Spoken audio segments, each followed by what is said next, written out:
ይልሰና አሁን አክስትሽ ጋር ሂጂ። ይሄን ጊዜ በምን ድፍረት ነው የማርታ አይን ማየት ይቻልሽው? እንዴ ጋሽ አንተ ሳትለኝ እኮ ነበር ለሄድ የነበረው። ግን ደግሞ ዳጣን ይሻት ነው የሚሄደው። ይኸውልሽ ዳጣ ከዚህ ቤት የትም አትሄድም። እንዴ ለምን? ልጄ እኮ ናት። እሱንም ቢሆን እኮ ነው የነገርኩሽ። አጠገቤ እንድትሆን እፈልጋለሁ። ታስፈልገኛለች። እዛው እየመጣች ትጠይቅሻለች። እባክሽ አሁን ሂጂ። ጋሽ ነገርኩ እኮ አንተ ሳትለኝ እኔው ራሴ እኮ ነው እሄዳለሁ ያልኩህ አይደል? በቃ ሂጂ። ሁለታችሁንም አንድ ላይ እዚህ ቤት ውስጥ ማየት አልፈልግም። ለወልድ እኮ ነው የምሄደው። በሰላም ተገላገይ።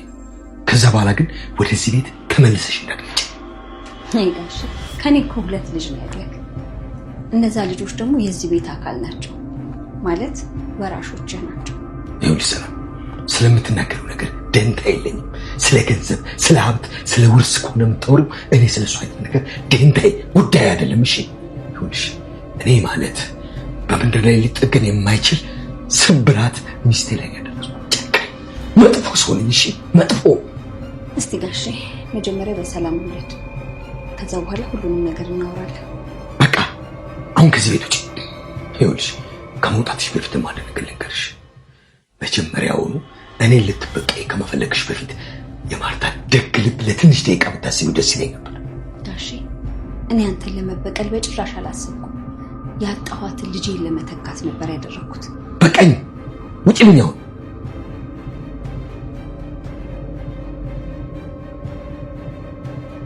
አባዬ በሩን ክፈትልኝ።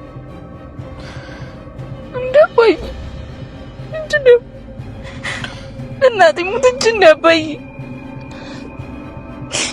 ኧረ አባዬ ዝም አትበል። ዝምታ እኮ በጣም ነው የሚያስፈራው። እኔ እኮ እማዬ አብረሽ ሂጂ ስላለችኝ ነው እኮ የመጣሁት አባዬ። እንደ አባዬ አሁን አውራ አባዬ። ምንድነው እንኳን አባዬ? ማን አባቱን አስቀየመክ ንገረኝ። ይኸውልህ አባዬ እኔ በድንጋይም ቢሆን ፈነክቷለሁ። ጀዋል ደግሞ ማለት ሞገስም አለ፣ መድብልም አለ፣ ቡራም አለ፣ ሌሎችን ጀማዎች አሉ። ቀጠቀጥላለሁ አባዬ። ይኸውልሽ ዳጣ አንቺ ወጪ ነበር አይደች? ኪዲና አልሄድም። እንደ እንደዚህ ሆነማ ትቼ አልሄድም። እንደ አባዬ ሁሉም ሰው እኮ እየተጨነቀ ነው። ቆይ ምንድነው የሆንከውን ነገር አትነግረኝም አባዬ?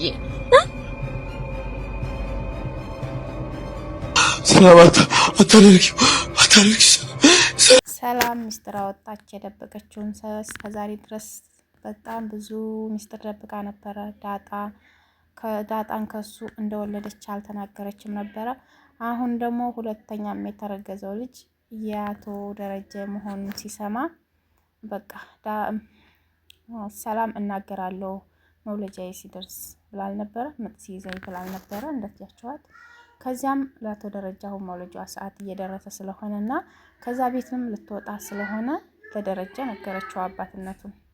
ያም የሆነው እንዴት በምን ጉዳይ ከኔ ልታረግዥ ቻልሽ ብሎ ሲላት እትዬ ወደ ዱባይ ለስራ በሄደችበት ሰዓት አንተ ሰክረህ ተኝተህ መጥቼ አንተ ጋር ተኝቼ አርግዣለሁ ብላ መርዶውንም ቦጭ ስታደርግበት በጣም ነው የተበሳጨው። በቃ ሰላም እንግዲህ ያው 2 ልጅ ወለደች ማለት ነው ከደረጀ። በሰላም ተገላገለች ነው። ያም ሆኖ ደግሞ ከቤት ውጭልኝ ነው ያለው። በቃ የሞቀት ዳሬን ይችን የምታከብረኝንና የምትንከባከበኝን የምትወደኝን ሚስቴን ማርታን በጣም ትልቅ ውሸት እየዋሸኋትና ትልቅ በደል እያደረስኩባት ነው ያለሁት።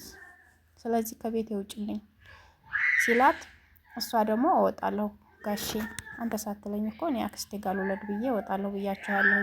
ግን የሚወለደው ልጅም ዳጣም የዚህ ቤት አባል ናት። 2ቱም ልጆቼ የዚህ ቤት አባል ናቸው። ያ ማለት ደግሞ የዚህ ቤት ወራሽ ናቸው ማለት ነው ብላ ነው የነገረችው። ቁርጡን ማለት ነው። አያያያይ ነው ያለው። እንግዲህ እሱ በጣም ተበሳጭቷል። ያው እንግዲህ የዚህ ቤት ወራሽ ናቸውና የዚህ ቤት አካል ናቸው መባል ዝም ብሎ በመውለድ ላይሆን ይችላል ነገሩ። በዲኤንኤ ምርመራ ይገኛሉ፣ ህግ ይፈርዳቸዋል ማለት ነው። በቃ በጥቅሉ ህግ ይፈርዳቸዋል። ደረጃ አላምንም ቢል ዲኤንኤ ይመረመራሉ። ከፈለገህ ልጁ ይወለድና እናስመረምራለን ያለችው። ያንተ ነው ያንተ አይደለም ከዚያ ይመረመራል። ዳጣም ትመረመራለች። የዛ ቤት አካል ይሆናል። እንግዲህ እንደምታውቁት ደረጀ በጣም ሀብታም፣ ቤቱ ጽድት ያለ ሀብታም ሰውዬ ነው። እንግዲህ እዛ ቤት ውስጥ ያው የዛ ቤት አካል ሆኑ ማለት ነው። ወይዘሮ ማርታ ደግሞ በተለይ ወንድ ልጅ እያለች ነበር። የእንጀራ ልጅ መጣልሽ ወይዘሮ ማርታ ማለት ነው። ልጁ ወንድ ልጅ ነው የተረገዘው እየተባለ ነው እና ወንድ መሆን አለበት እንግዲህ እና ማርታ የእንጀራ ልጅሽ ወንድ ልጅ ሆኖልሻል ማለት ነው ወይዘሮ ማርታ ያንንም ነገር ስትሰማ በጣም ታዝናለች ብዬ ነው እንትን እምለው። አሁን ላይ አልሰማችም። ደረጀ ምን ሆኖ እንደሆነ እንደዚህ የሚሆነው እንደዚህ የሚበሳጨው ምን ሆኖ ነው እንዴ? ምን ሆኖ ነው እያለች እያለቀሰች እያነባች ነው ማርታ ማለት ነው ያለችው። ባሏ የታመመ መስሏታል። እሱ ታሞ አይደለም። በቃ የሰራው ስራና የቀጠፋት ውሸት ትክክል ስላልነበረ በቃ እወድሻለሁ እያለ እሷም ደግሞ እንዳንተ አይነት ወንድ እኮ የለም፣ በቃ ሌላ ወንድ ቢሆን ከሌላ ሄዶ ይወልዳል፣ እኔ አሁን መውለድ እንዳቆምኩኝ ብዙ ነገር ስትለው በቃ የሆነ ተስፋ እየሰጣት ነበረ፣ አምናው ነበረ። ይሄን ትልቅ ውሸት ስታገኝበት ምን ይመስላታል? ምን ይሰማታል? ኤቢ ተሳካላት። ኤቢ ማለት ነው አቢጌል ልጃቸው ተሳካላት። አሁን ይሄንን እውነታ ስትሰማ ማርታ እናቷ ሰላም ያረገዘችው ከአባቷ መሆኑን እና ዳጣ የደረጀ ልጅ እዛው ቤት መሆኗን ስትሰማ እናትየዋ እውነቱ ሲረጋገጥ በቃ አቢጌልን እውነተኛ ልጅ አድርገው ቤት ውስጥ እንደሚይዟት እርግጠኛ ነኝ። በቃ ለተናገረችው ነገር ሁሉ አንቺ እውነትሽን ነው ብለው አሚን ብለው እንደሚቀበሏት እርግጠኛ ነኝ። በቃ እስከዛሬ የውሸት ነበረው ቤት ውስጥ ያለው።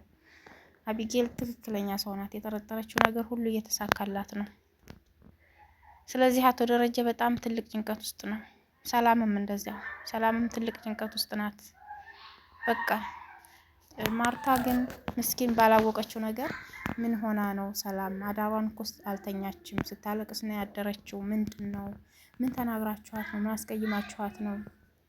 የእድሜዋን ግማሽ እኮ እዚህ ቤት እኮ ነው ሰራተኛ ሆና የኖረችው እያለች ያዘነችላት ሴት ናት።